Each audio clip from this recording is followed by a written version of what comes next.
부동산 상식을 알면 뭐 하냐는 거죠. 돈 벌려고 공부하는 거 아니에요. 하는 게 부동산 투자 중에서는 최고의 수익률을 자랑하지 않는가라고 생각을 하고 네.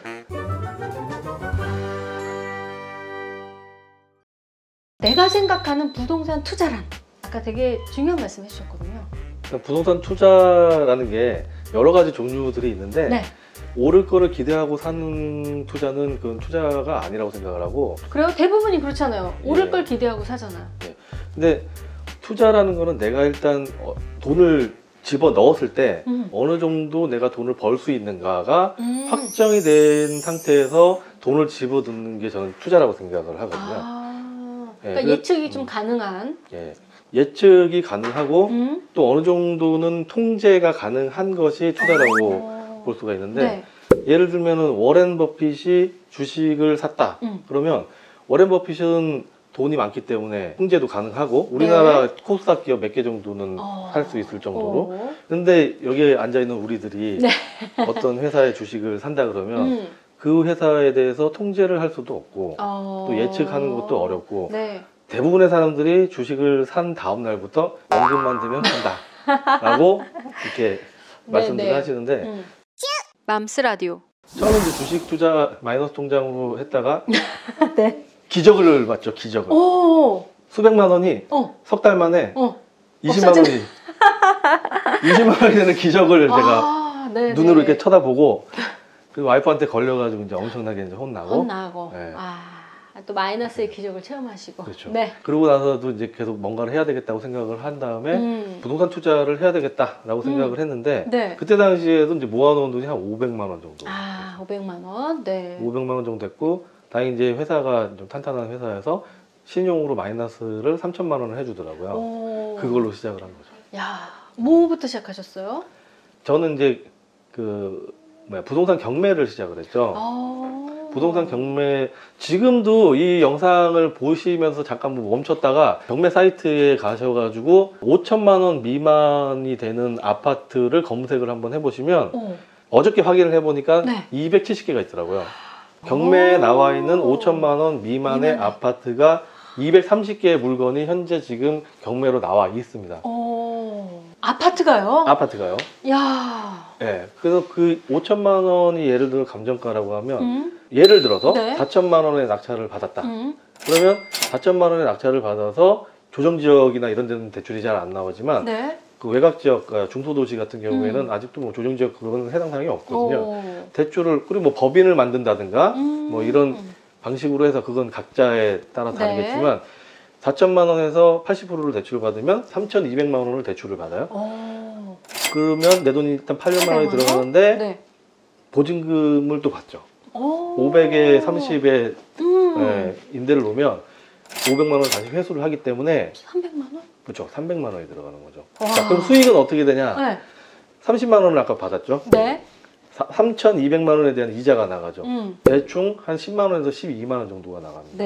그러면 내가 남는 돈은 30만 원 빼기 12만 원 하면 약 18만 원, 15만 원에서 18만 원 정도가 남게 되는데 한 채당 내가 들어간 돈은 300만 원. 이렇게 되는 거죠. 야. 그렇죠. 그래서 이제 500만 원으로 가능하고 저는 500만 원에다가 플러스 3천만 원이 있었죠. 네. 담아두네요. 그렇죠. 3,500만 원이 있어서 얘를 300만 원으로 나누게 되면 9개까지 할 수가 있게 됩니다. 그러면 9개 곱하기 아까 18만 원을 하게 되면 한 150만 원 정도가 3,500만 원으로 150만 원의 월세 수익을 가지고 올 수 있는 거죠. 이렇게 했어요. 실제로. 실제로? 네. 근데 물론 거기에서 뭐 복비도 나가고 수리비도 나가고 세금은 크지 않아요. 크지 않아요? 5천만 원짜리 아파트 공시지가가 얼마 정도 될까요? 한 2, 3천만 원 정도 되거든요. 이 세금 정말 얼마 안 나와요. 그래요? 근데 제가 할 때보다 조금 달라진 거는 이제 임대사업자, 저는 이제 임대사업자를 이런 얘기 방송에서 하면 안 되지만 좀 이제 저기 했는데 임대사업 요즘은 좀 강화돼서 임대사업자를 낸다든가 그런 거를 좀 확인을 해야 되긴 하겠지만 현재도 이게 물건들이 나와 있어요. 그런 물건들. 그 낙찰을 받아서 그걸로 수익 얻으시는 분들도 계시고 실제로. 근데 이거에 필요한 지식이 정말 일주일이나 2주일 정도만 배우면 되거든요. 근데 그거를 사람들이 몰라서 안 하는지 안 해서 안 하는지 그거 참 겁들이 많아요. 네. 또 뭐 경매는 또 안 좋은 또 인식도 있고요. 그렇죠. 네, 그런 것 때문에 해보지도 않고 사실 겁내는 경우가 많거든요. 네. 네네. 정말 저기 한 게 뭐냐면 네. 부동산 상식을 알면 뭐 하냐는 거죠. 돈 벌려고 공부하는 거 아니에요? 그죠. 그 부동산 상식을 돈으로 바꿔야지 부동산 상식을 공부를 해가지고 논문을 쓸 것도 아니고 가장 안타까웠던 게 뭐냐면 처음에 만난 사람이 예를 들어서 경매를 하는 사람이에요. 그러면 경매가 최고다 해가지고 경매가 최고다라고 그쪽으로 이제 가게 되고 또 처음에 만난 사람이 부동산 공인중개사 사장님이면 어디에 좋은 아파트 얼마 싸게 나왔다 급매물이다 이쪽으로 이제 가게 되시는 거죠. 네.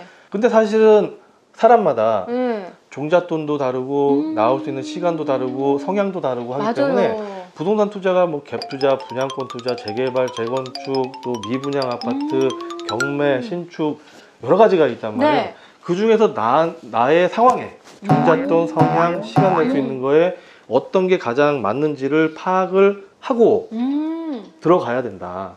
그 기회를 반드시 한 번은 가져야 된다.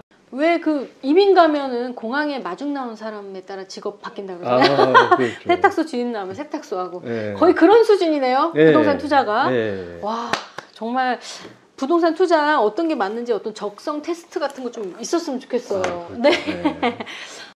맘스 라디오.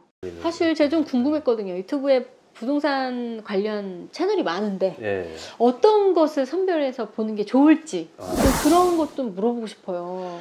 그 유튜브 제가 책을 2019년에 쓰게 된 이유가 네. 2018년도 19년도 초에 유튜브를 보다 보니까 이거는 좀 아니다 싶은 것들이 정보들이? 있더라고요. 네, 정보들이. 네. 그러니까 10만, 20만이 넘어가는 그 부동산 관련 유튜브 채널에서 네. 그분들을 개인적으로 어떤 사람들인지 알고 있고 또 실력이 어떻고 또 그 사람들한테 가르쳐 준 사람이 누군지를 제가 알고 있는데 네. 마케팅 어떤 능력이라든가 어떤 보여지는 부분이 거기에 혹해서 이렇게 접근을 하시는 분들이 많고 근데 제가 제일 걱정이 됐던 부분은 뭐냐면 판단을 할 수 있는 자기한테 가장 적합한 게 뭔지 네. 판단을 할 수 있는 그거를 다 섭렵을 한 다음에 그 중에 내가 이걸 선택할 수 있게끔 해줘야 되거든요. 네. 근데 그분들은 자기가 해본 거가 예를 들면 경매라고 치면 아파트하고 빌라 상가가 다예요. 그러면은 어떤 사람한테는 지분이나 법정지상권이 더 맞을 수도 있거든요. 상황에 따라서. 근데 이것들은 하지 마라 그런단 말이죠. 자기가 아는 부분만 추천하고. 네, 자기가 모르고 물어보면 어떻게 하나 이런 생각 때문에 그거는 시간도 많이 걸리고 뭐 돈도 안 되고 위험하니까 하지 마세요. 라고 하고 아파트 빌라 상가만 죽으라고 하는 거예요. 그러니까 경매장에 가면은 아파트 빌라 상가는 머리가 터집니다 아주. 전부 다 그분들한테 배운 거예요. 네네. 그리고 일로는 넘어가지 말라 그래요. 근데 어차피 어느 분야도 마찬가지지만 경매에서도 융합을 하지 않으면 지금은 돈이 안 돼요. 하나만 해서는. 네. 예전에 제가 15년 전에 그 경매 처음에 했을 때는 분당에 아파트 2억짜리가 물론 지금은 그게 아니라 4억 됐지만 그렇죠. 2억짜리가 1억 6천만 원에 낙찰 받을 수 있었어요. 근데 지금은 2억짜리 아파트가 1억 9천5백만 원에 낙찰된단 말이죠. 네. 그래서 경매 단순하게 시세 차익만 해가지고 하는 게 아니고 경매로 낙찰받은 거를 어떤 그 뭐 소송이라든가 아니면 리모델링이라든가 아니면 신축이라든가 아니면 그 경매 물건 그 이면에 있는 어떤 문제를 해결한다든가 이런 식으로 발전을 해 나가고 그래야 이게 수익이 되고 내가 돈이 되는데 지금 그런 사람들이 얘기하는 거는 예전에 15년 전에 제가 했던 아까 분당 말씀드렸던 그것만 계속 얘기를 하고 있어요. 그러다 보니까 10번을 입찰을 해도 10번이 다 떨어지는 거예요. 20번 입찰하면 20번 다 떨어져요. 근데 어쩌다가 하나 낙찰이 돼요. 그러면은 성공 사례. 성공 사례. 워낙에 수강생들이 많거든요. 수익 인증. 네. 그래서 이 사람 이제 그런 분들이 힘들고 지치다 보니까 떨어져 나가 버리는 거죠. 경매 먹을 거 없다는 얘기가 그래서. 그렇구나. 네. 사실 요즘 같은 때 사실 경매 시대가 왔다라고 할 정도로 또 굉장히 많이 활발한 시대인데 그런 어떤 잘못된 정보나 그런 편협한 정보 때문에 했다가도 맘스 라디오. 신축 투자를 최근엔 또 하고 계시잖아요. 예, 네, 그런 부분이 이제 부동산 투자의 뭐 꽃이라고 하셨는데 네네네. 그런 부분도 좀 설명해 주세요. 아까 서두에 말씀드린 것처럼 내가 팔 수 있는 금액이 정해져 있는 상태에서 얼마에 살 수 있냐. 예를 들어서 5억짜리를 4억에 사면 1억을 내가 수익으로 갖고 온다가 경매도 있지만 신축도 또 마찬가지예요. 네. 예를 들어서 지금 당장에 뭐 집 앞에 부동산에 나가서 더 우리 동네 다가구 주택 뭐 15세대가 있는 거는 얼마예요? 라고 물어보면 금액이 나오거든요. 네. 요 물건은 15억이고 요 물건은 뭐 14억 5천이고 뭐 이게 나와요. 네. 그 동네에서 팔 수 있는 금액이 나옵니다. 근데 내가 땅을 사고 건물을 짓는데 예를 들어서 10억이 들어갔다. 땅이 5억이고 건물 짓는데 5억이 들어가서 10억이 들어갔다. 그러면 14억에 팔면 4억이 바로 확정적으로 나오잖아요. 그죠. 그러면 신축 사업 해야죠. 아, 네. 정해져 있잖아요. 내가 네, 벌 네. 수 있는 돈이. 그 다음에 설계하고 뭐 허가지고 이런 것들은 그냥 전문가들하고 만나서 물어보고 하면 진행이 되는 거고 네, 네. 결과론적으로 보게 되면은 내가 얼마를 버느냐가 확정이 돼 있는 게 그쵸. 가장 쉬운 거다. 아. 그래서 경매로 땅이나 부지를 사서 한번 수익을 갖고 가고 네. 건물을 건축으로 신축으로 해서 지어서 또 한번 먹고 가는 게 제가 생각할 때는 부동산 투자 중에서는 최고의 수익률을 자랑하지 않는가라고 생각을 하고 네.